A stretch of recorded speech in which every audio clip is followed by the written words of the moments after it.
A very warm welcome to this channel. Hello everyone, I am प्रांजल ठाकुर और आप सभी का स्वागत है हमारे चैनल में। आज का नया जर्नी मैं बिजनेस लॉ के साथ शुरू करने वाला हूँ।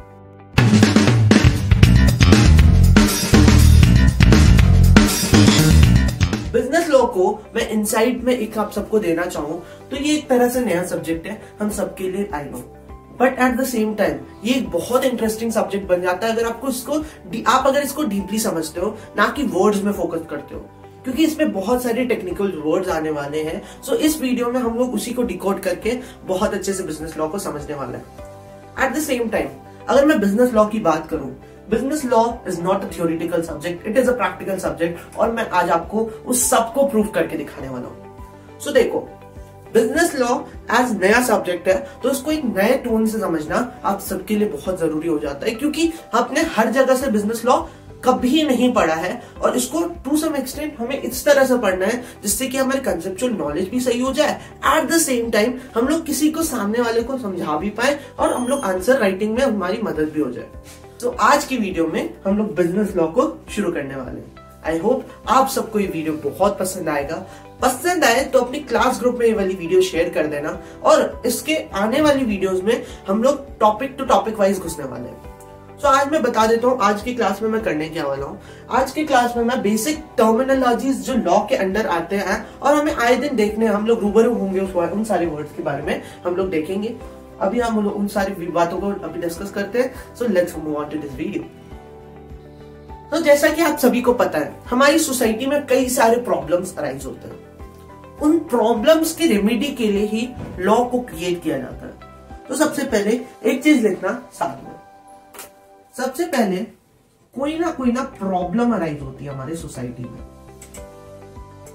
प्रॉब्लम की रेमेडी के लिए, या चलो लिख लो सॉल्यूशन के लिए,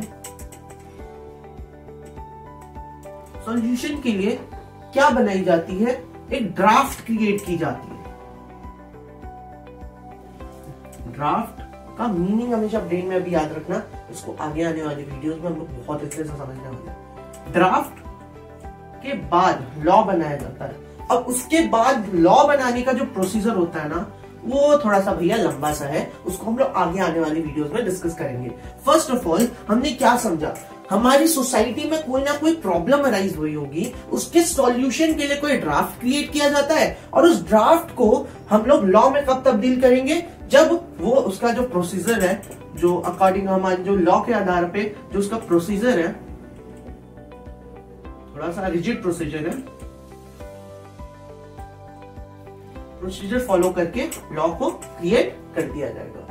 अब आगे डिस्कस करते हैं कौन सी हमारी गवर्नमेंट बॉडीज होती है जो कि लॉ बनाती है, लॉ का पालन करवाती है, लॉ को लागू करती है और लॉ का पालन करवाती है।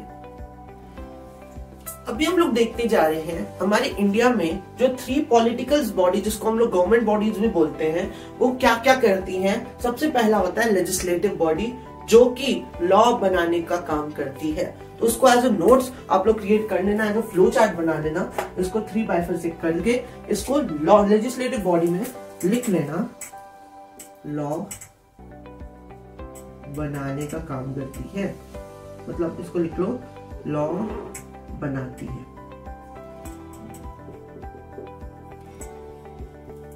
अब सेकेंड है एडमिनिस्ट्रेटिव बॉडी। एडमिनिस्ट्रेटिव बॉडी को हम लोग एग्जीक्यूटिव बॉडी भी बोलते हैं, एग्जीक्यूट करने वाली बॉडी, एग्जीक्यूटिव बॉडी।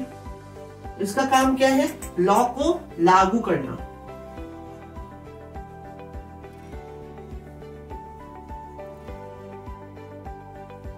लॉ लागू करना। फिर हमारा थर्ड आ जाता है judicial body, judiciary body. Judiciary body law को पालन करवाने का काम करती है, मतलब बहुत सारा, मतलब इसको बोले तो लॉ को पालन करवाती है।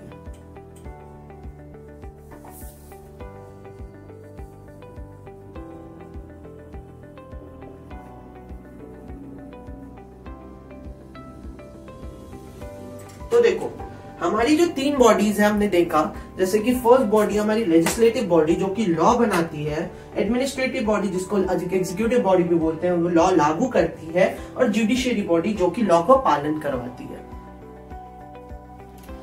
तो देखो लेजिस्लेटिव बॉडी दो पार्ट में डिवाइड रहती है, जिसको हम लोग सेंट्रल लेवल, जिसको हम लोग यूनियन लेवल भी बोलते हैं, यूनियन लेवल भी बोलते हैं। एक सेंट्रल लेवल पे खड़ी रहती है और एक स्टेट लेवल पे एग्जिस्ट करती है।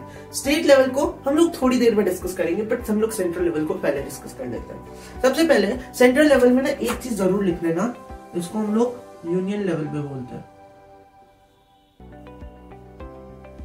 यूनियन लेवल, यूनियन बजट देख जैसे बनता है पूरे नेशन वाइड का यूनियन लेवल। तो हमारे सेंट्रल लेवल पे तीन बॉडीज होती है, तीन अथॉरिटीज होती है जो कि लॉ बनाने का काम करती है।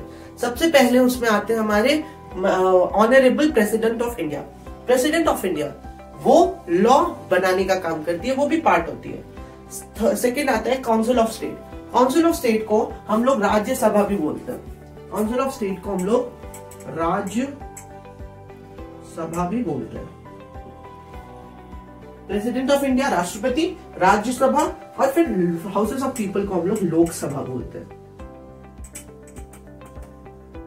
इन सबका एक एक सेशन डिवाइड रहता है। इस सेशन में ये लोग वर्क करेंगे, किस सेशन में वर्क नहीं करेंगे। सेंट्रल लेवल पे ये तीन अथॉरिटीज होती है जो कि लॉ बनाती है। सो अभी हमने सेंट्रल लेवल को डिस्कस किया, अब हम लोग स्टेट लेवल को डिस्कस करने जा रहे हैं। स्टेट लेवल दो स्टेट्स में डिवाइडेड रहते हैं। दो स्टेट्स मतलब कुछ इन सारे 6 स्टेट्स और ये अदर स्टेट्स, इन दोनों में डिवाइडेड है। अब इसका मैं डीप नॉलेज अभी आपको एक चीज देना होगा। यूपी, बिहार, महाराष्ट्र, आंध्र प्रदेश, तेलंगाना स्टेट और कर्नाटका स्टेट में 3 लेवल ऑफ अथॉरिटी होती है जो कि लॉ बनाने का काम करती है। 3 लेवल में कौन कौन आ जाते हैं? सबसे पहले आते हैं हमारे गवर्नर, जिनको हम लोग राज्यपाल भी बोलते हैं। सेकंड आता है हमारा लेजिस्लेटिव असेंबली, फिर थर्ड आता है लेजिस्लेटिव काउंसिल। ये 3 अथॉरिटी सिर्फ इन 6 स्टेट्स में लागू किया, मतलब इन 6 स्टेट्स में लॉ बनाने का काम करती है। मतलब ये 1, 2, 3। But at the same time जो बाकी के स्टेट है उधर सिर्फ 2 अथॉरिटीज होती है, 2 बॉडीज होती है जो कि लॉ बनाती है। First is governor, second is legislative assembly. Legislative council सिर्फ इन 6 स्टेट्स में होते हैं, यूपी, बिहार, महाराष्ट्र ऊपर और फिर आंध्र प्रदेश, तेलंगाना स्टेट और कर्नाटका नीचे।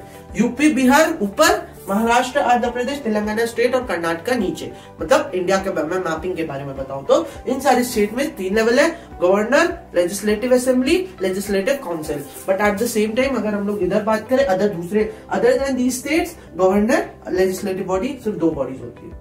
तो अभी तक हमने पूरे क्लासेस में आज समझा क्या, लॉ किसी प्रॉब्लम की वजह से क्रिएट की जाती है। लॉ एक कोई ना कोई प्रॉब्लम अराइज हुई होगी, क्योंकि प्रॉब्लम अराइज हुई होगी, उसके रेमेडी और उसके सॉल्यूशन के लिए लॉ बनाया जाता है। फिर हमने देखा लॉ कितने लेवल, कौन सी पॉलिटिकल बॉडीज और गवर्नमेंट बॉडीज होती है उसको डिवाइड करने का काम करती है। फर्स्ट होती है लेजिस्लेटिव बॉडी, सेकंड होती है एडमिनिस्ट्रेटिव और एग्जीक्यूटिव बॉडी, थर्ड होती है जुडिशियरी बॉडी। तो अब एग्जीक्यूटिव बॉडी भी 2 लेवल पे डिवाइडेड रहती है। First is central level, second is state level. Central level को हम लोग यूनियन लेवल पे बोलते हैं और उसमें सेंट्रल लेवल के अंदर 3 बॉडीज आती है। First is president, second is Rajya Sabha, फिर थर्ड इज लोकसभा। राज्यसभा का काउंसिल ऑफ स्टेट्स भी बोला जाता है और लोकसभा को हम लोग हाउसेस ऑफ पीपल बोलते हैं। आई होप आप सबको इधर तक कंप्लीट नॉलेज मिला होगा, इधर से बहुत अच्छे से पता चला होगा। हम लोग अभी एग्जीक्यूटिव बॉडी और जुडिशियरी बॉडी को नेक्स्ट वीडियो में डिस्कस करेंगे। नेक्स्ट वीडियो में हम लोग मूव ऑन करेंगे बेसिक्स के हमारे चैप्टर्स की ओर, जिससे सबसे पहले हम लोग शुरू करने वाले हमारे इंडियन कॉन्ट्रैक्ट एक्ट 1872 को। सो आई होप आप सबको आज का वीडियो अच्छा लगा होगा। अगर अच्छा लगा है तो अपने क्लास ग्रुप में जरूर शेयर कीजिएगा, अपना भी हेल्प करें और अपने सामने वाले जो क्लासमेट्स हैं उसकी भी हेल्प करने में मदद करें। Thank you so much. आप सबको मेरी ओर से ऑल द वेरी बेस्ट।